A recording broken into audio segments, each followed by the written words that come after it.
Okay, so you're dreaming of opening a restaurant in Doha in 2024. Exciting times, Mm-hmm. but kind of overwhelming, right? Totally. There's a lot to think about. Yeah. Luckily, this Manuvial blog post breaks down a ton of factors and costs, stuff most people don't even consider. I mean, this is what we do. We dive deep. Exactly. And Doha has a fascinating case study, growing economy, international influence. That creates a lot of opportunity, but also some unique Oh, challenges. yeah, for sure. One thing that surprised me right off the bat was how much Qatar's government supports entrepreneurs, especially in the culinary world. It's strategic for them. They want to diversify beyond oil, and a booming food scene is attractive to tourists and investors. It's about building a whole ecosystem. Makes sense. Speaking of investment, can we talk about money for a second? This blog post does not hold back on the potential costs in Doha. No, it doesn't. And location plays a huge role, as you can imagine. Places like the Pearl, you're talking prime real estate, high visibility, lots of foot traffic. But you're going to pay a premium for that. They said rents there could be astronomical, but then the post also highlighted some more affordable options in other areas of the city. Right, it's always a trade-off. Prime location versus your budget. But I thought the blog post did a good job breaking down those average rental costs in different areas. Gives you a realistic picture, at least. Definitely. And it's not even just the rent. This post made me realize that there are a million other expenses. Licenses, permits, equipment. It's way more than just buying some ovens and hoping for the best. Oh, absolutely. And speaking of equipment, imagine that fancy oven breaks down in the middle of a busy Friday night service. Disaster. Total recipe for disaster. And then there are the costs you just completely forget about until they hit you. Like the blog post mentioned how reliant Doha is on imported ingredients. And that's a key insight because it means you're vulnerable to those global supply chain issues, price fluctuations, all that, which obviously that impacts your bottom line. Right. Like what if you built your whole menu around, I don't know, a specific type of cheese from Italy, and suddenly there's a shortage? Exactly. That's why having a contingency fund is so crucial. This blog post really stresses that, and they actually give a solid example using a mid-scale restaurant in West Bay, I think it was, and they break down their budget, and there's a whole line item for unexpected costs. It's like that saying, expect the unexpected, right? But I guess in this case, it's more like budget for the unexpected. Right. Exactly. Having that financial cushion can really be the difference between weathering the storm and having to close your doors, unfortunately. Totally. And speaking of things that can make or break your restaurant, let's talk about the people who make it all happen, the staff. Ah, yes. Staffing. Another area where Doha has some, let's say, unique considerations that the blog post really digs into. Yeah, it's not as easy as just putting out a help wanted sign, is it? It sounds like hiring expats is really common in Doha restaurants. At least that's what this post is saying. Yeah, very common. And that comes with its own set of costs, visas, potentially even housing. It's not just about the salary you're offering. True, true. They actually gave some salary ranges for different positions in there, which I found fascinating. Some of those head chef salaries, wow. It's a competitive market, for sure. You're attracting talent from all over the world. But the blog post also emphasized how important it is to retain talent, too. Right. Makes sense. High turnover means you're constantly training new staff, which eats into your time and your profits. Right.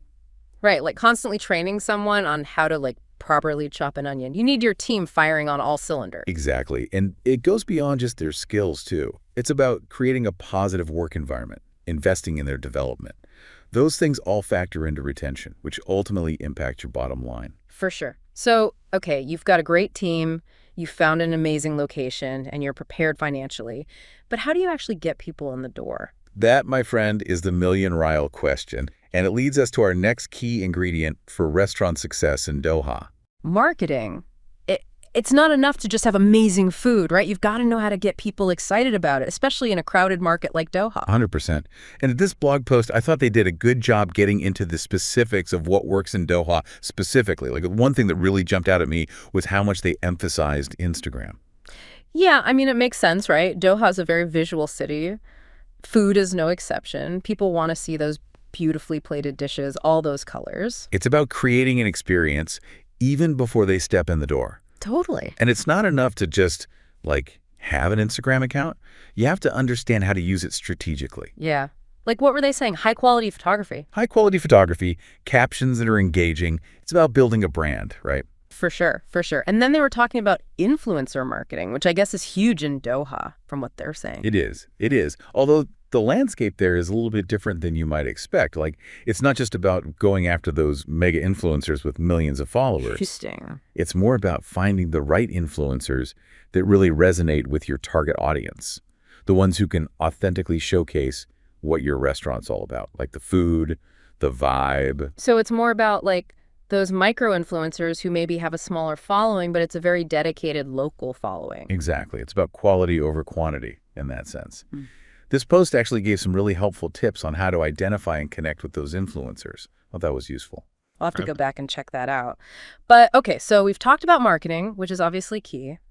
But I want to go back to something you mentioned earlier about understanding Doha's unique market. What makes the restaurant scene there different from, say, I don't know, opening a place in New York or London? That's a great question. I think one of the biggest things is just the diversity of the population. You've got people from all over the world living in Doha, each with their own culinary traditions, preferences. Absolutely, yeah. So you can't just assume that what works in one part of the world is automatically going to translate to success in Doha. Yeah, you've got to really do your research. Exactly, exactly. It requires this deeper understanding of cultural nuances, dietary restrictions, even just the timing of meals. For instance, like Friday brunch is a huge deal in Doha, right? Which is not something you necessarily see as much in other parts of the world. It's like opening a restaurant in a melting pot. Yes. But instead of different neighborhoods, it's like different continents all in one city. Exactly. And that presents both a challenge and an incredible opportunity, right? I mean, it means there's a potential market for almost any type of cuisine you can imagine. But it also means you need to be strategic. Yeah. Who are you trying to reach? What kind of dining experience are you trying to create? Right, right. And on that note, this blog post, they spent some time talking about local regulations too. Are there any like specific rules or laws in Doha that might surprise someone who's used to, say, operating in a different market? Yes, definitely. One that comes to mind is obtaining an alcohol license. It can be a much more complex and expensive process in Doha than in other parts of the world. So if you're planning to open like a bar or a restaurant that serves alcohol, that's a major, major thing to consider right from the get-go. Absolutely, yeah. And it's not just alcohol either. There are regulations around food safety, hygiene standards, even sourcing of certain ingredients. It's really essential to do your homework, to familiarize yourself with these regulations early on. Otherwise, you're going to run into some really costly surprises. Exactly. Like you were saying before, do your research. This all ties back into that. Really understanding the lay of the land before you even think about, signing a lease. Exactly, exactly. It's all about mitigating risks as much as possible. And speaking of risk, can we talk about competition for a second? Oh, yeah, please. Because Doha's restaurant scene is notoriously competitive. Oh, yeah. It's not enough to just open your doors and hope people show up. No, not at all. You've got to give them a reason to choose your place over the hundreds of other options. Right. You've got to stand out. Exactly, exactly. And this is where that concept of a unique selling proposition comes in, or a USP, as they say in the business world. Now, for those of us who aren't fluent in business jargon, can you explain what a USP, like in plain English? Sure. Think of it as what makes your restaurant different. It's your special sauce, right? Got it. It's what makes you memorable. Why should someone choose your restaurant? Is it the menu, the atmosphere, the location, your prices? It could be a lot of things. Like, say, if you have a wood-fired pizza oven imported from Italy, that could be your USP. Exactly. Or maybe you're the only place in town serving authentic Vietnamese pho. Or maybe you've got this amazing rooftop patio with views of the city. Okay, so it's about finding that thing that makes you special, that niche, and really owning it. Yes. And this ties back into marketing, right? Right. You got to figure out what your USP is and then communicate that to your audience. Don't be the best kept secret in Doha. Make sure people know why they should come to your place. Love it. Okay, so you've got your USP, you're marketing it well, but at the end of the day, it comes down to the dining experience itself, right? 100%. You can have the coolest Instagram in the world, the most mouth-watering menu, but if the food service don't live up to the hype, people aren't coming back. Exactly. And this blog post really emphasizes that, like sweating the small stuff. It's those little details that add up to create a truly memorable dining experience. Okay, give me some examples. What kind of small stuff are we talking about? I mean, it can be as simple as how warmly you greet guests when they walk in the door, the quality of your tableware, what's the music like, How attentive are your servers? Creating that ambiance, right? Making people feel welcome, comfortable. Exactly. It's about thinking about every single touch point a customer has with your restaurant, from the moment they make a reservation to the moment they walk out the door. And how can you make each of those interactions really positive? It's like, I was reading something recently about how the most successful restaurateurs, they think like theater producers, they're creating this whole experience, this performance from the moment you step inside. I love that analogy. It makes sense, right? People aren't just going to a restaurant for a meal. It's an escape, a chance to connect with people. It's more than just the food. It's an experience. It's about creating that sensory experience. It's the sights, the smells, the sounds, the textures. It's everything. It's about consistency, too. Every little detail needs to be thought through. It's the little things. It's the little things that make a big difference. And that brings us to something that I think a lot of people who are new to the restaurant industry, they don't realize how much work is actually involved. Oh, yeah. Tell me about it. It is not for the faint of heart. No. Long hours, constant problem solving, managing a team, dealing with suppliers, staying on top of trends. It can be all-consuming.